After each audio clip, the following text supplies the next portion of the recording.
வீடியோவில் நான் பதிவிடும் காட்சி யாரையும் குறை சொல்வதற்காக அல்ல, மாறாக அவர்கள் மனம் திரும்ப வேண்டும் என்பதற்காக தான். அவர்களும் மனம் திரும்ப வேண்டும், நானும் மனம் திரும்ப வேண்டும், இதை பார்க்கின்ற ஒவ்வொருவரும் மனம் திரும்ப வேண்டும் என்பதற்காக மாத்திரம்தான் இந்த பதிவை தவிர யாரையும் குறை சொல்லும் நோக்கம் கிடையாது. அதை நீங்கள் புரிந்து கொள்ளுங்கள். ஏனென்றால் வேத வசனம் நமக்கு எச்சரிக்கின்றது, ஜீவனுள்ளே தேவனுடைய கைகளில் விழுவது பயங்கரமாக இருக்கும் என்று. நீங்களும் விழுந்துவிடக்கூடாது, நானும் விழுந்துவிடக்கூடாது, அவர்களும் விழுந்து விடக்கூடாது என்பதற்காக தான். இப்பொழுது நீங்கள் இந்த வீடியோவில் பாருங்கள். இப்பொழுது தீர்க்கதரிசிகள் பாருங்கள், இப்போ தீர்க்க தரிசனம் சொல்லிக் கொண்டிருக்கிறார்கள் என்று. ஆனால் இவர்கள் சொன்ன தீர்க்க தரிசனம் இது வரைக்கும் ஒன்றுமே நடக்கலை. நீங்கள் பாருங்கள், வீடியோ பாருங்கள்.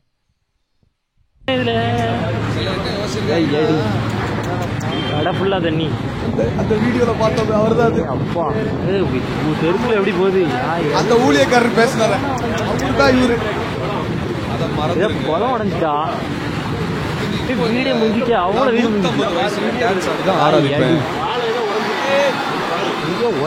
எங்க ஊர் திருநெல்வேலி. யாரா திருநெல்வேலிக்காரங்க இருக்கீங்களா? ஹalleluya ஸ்தோத்திரம். மூப்பர்களுக்கு முன்பதாக மகிமை உண்டா. ഒന്ന് രണ്ട് പേരുകൾ കർത്താവ് കേൾപ്പിക്കുന്നത്. எனக்கு ஆண்டவர் ரெண்டு പേരുകൾ சொல்றாரு. ഒന്ന് ഇമ്മാനുവേൽ എന്ന് പറഞ്ഞൊരു പേര്. ഒരു പേര് ഇമ്മാനുവേൽ. ഇത് എവിടുന്ന് വരുന്ന ആളാണ്? ഇങ്ങ വരുതാ, തൂത്തുക്കുടി. നിങ്ങളുടെ കുടുംബത്തെ കർത്താവ് ഈ സൂര്യന് കീഴിൽ നിന്ന് നീതി സൂര്യന് കീഴിലേക്ക് നിന്റെ കുടുംബത്തെ കർത്താവ് മാറ്റി இந்த சூரியனுக்கு கீழே விட்டுட்டாரு. கரெக்ட். கூட நடന്നു. இங்கே தென்னிந்தியாவுக்கு வந்த சில மிஷனரிகள் கூட அவர் நடந்து போனார். அவர் இயேசுவிനെ കുറിച്ച് അവരോട് പറഞ്ഞു. அவர் இயேசுவை குறித்து அவர்களிடத்துல சொன்னார். ബ്ലെസ്സിംഗ് സ്റ്റാർട്ട് ചെയ്യുന്ന സമയത്ത്, ஒரு ஆசீர்வாதம் துவங்குகிற நேரத்தில் ഈ സൗത്ത് സൈഡിൽ വലിയൊരു പ്ലേഗ് ബാധ വന്നു. இந்த தென் பகுதியில ஒரு பெரிய வாதை நோய் வந்துச்சு. கரெக்ட். ഞാനിത് കാണുന്നത് ഈ പറയുന്നത് 50 വർഷം ബാക്കിലെ പിക്ചറാണ്. இது 50 வருடத்திற்கு முன்பதாக நடந்தது. ഞാൻ കാണുന്ന பிரதர். இப்பொழுதும் உங்களுக்கு தெரியும், இப்பொழுது திருநெல்வேலியில் ஒரு பயங்கரமான வெள்ளம் நடந்திருக்கிறது. அது உங்களுக்கு எல்லாருக்குமே தெரியும்.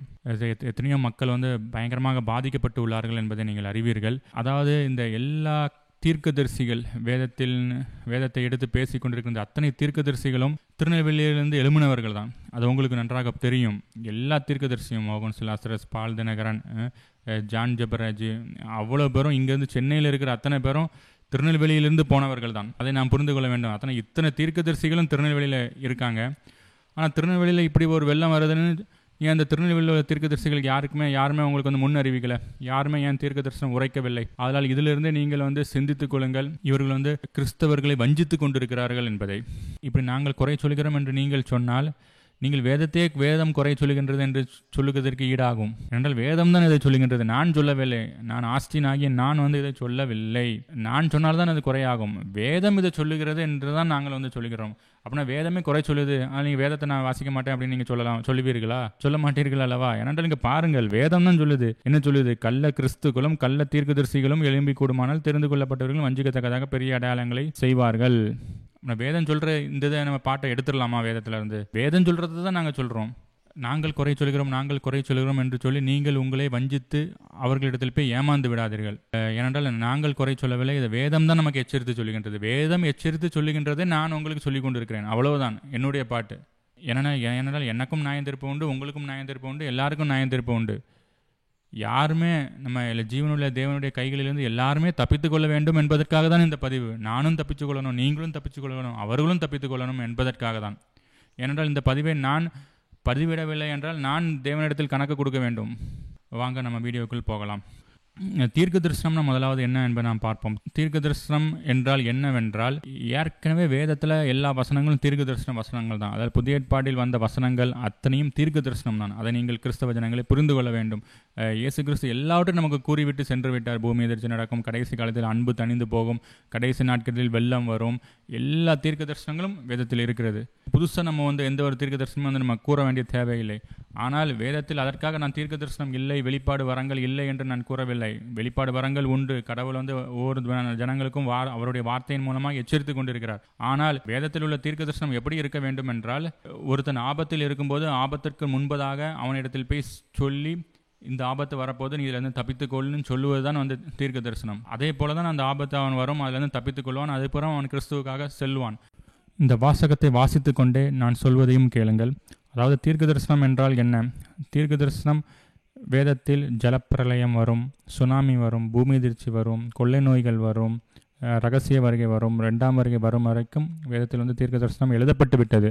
அப்படி என்றால் இப்பொழுது நாம் எப்படி தீர்க்க தரிசனம் சொல்ல வேண்டும்?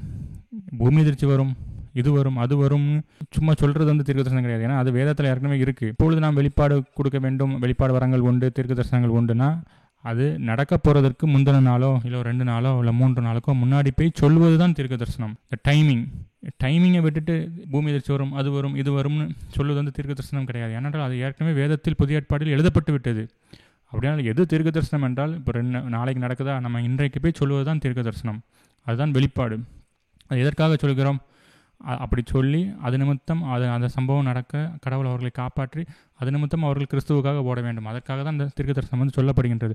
அப்படி என்றால் டைமிங்கை விட்டுவிட்டு நீங்கள் சொல்வது வந்து தீர்க்க தரிசனம் கிடையாது. அது ஏற்கனவே அந்த தீர்க்க தரிசனம் வேதத்தில் இருக்குது. அப்படின்னு டைமிங்கோட சொல்வது தான் தீர்க்க தரிசனம். அதை இப்பொழுதுள்ள நம்ம ஊர் தீர்க்க தரிசிகள் வந்து யாருமே வந்து சொல்ல முடிகிறார்கள். அப்படி என்றால் அவர்கள் வந்து உங்களை ஏமாற்றி கொண்டிருக்கிறார்கள். ஏனென்றால் இப்போ மியூசிக் இருக்குன்னா மியூசிக் வந்து டைமிங் தான் முக்கியமானது. அதாவது ரிதம், அதாவது ஒரு ரிதமோட டியூனை ப்ளே பண்ணால் தான் அது மியூசிக். ரிதமை விட்டுட்டு டியூனை ப்ளே பண்ணிக்கிட்டு இருந்தோம்னா அது நாய்ஸ் ஆயிரும். அப்படி என்றால் இந்த நம்ம ஊர் தீர்க்கதரிசிகள் எல்லாரும் நாய்ஸ் தான் உண்டு பண்ணி கொண்டிருக்கிறார்கள். எடுத்துக்கொள்ளுங்க வசனம் மத்தேயு 24:23. அப்பொழுது இதோ கிறிஸ்து இங்கே இருக்கிறார், அங்கே இருக்கிறார் என்று எவனாகிலும் சொன்னால் நம்பாதையுங்கள். ஏனெனில் கள்ள கிறிஸ்துக்களும் கள்ள தீர்க்கதரிசிகளும் எழும்பி கூடுமானால் தெரிந்து கொள்ளப்பட்டவர்களும் வஞ்சிக்கத்தக்கதாக பெரிய அடையாளங்களும் அற்புதங்களும் செய்வார்கள். இதோ முன்னதாக உங்களுக்கு அறிவித்திருக்கிறேன். இவர் இயேசு கிறிஸ்து இங்கே கூறுவதும் ஒரு தீர்க்க தரிசனம் தான். எப்பொழுது இந்த தீர்க்க தரிசனத்தை கூறுகிறார் என்றால் 2000 வருஷத்துக்கு முன்பதாக கூறுகிறார். இப்பொழுது நடப்பதை பார்த்து, இப்பொழுது நடக்கிற சம்பவங்களை பார்த்து.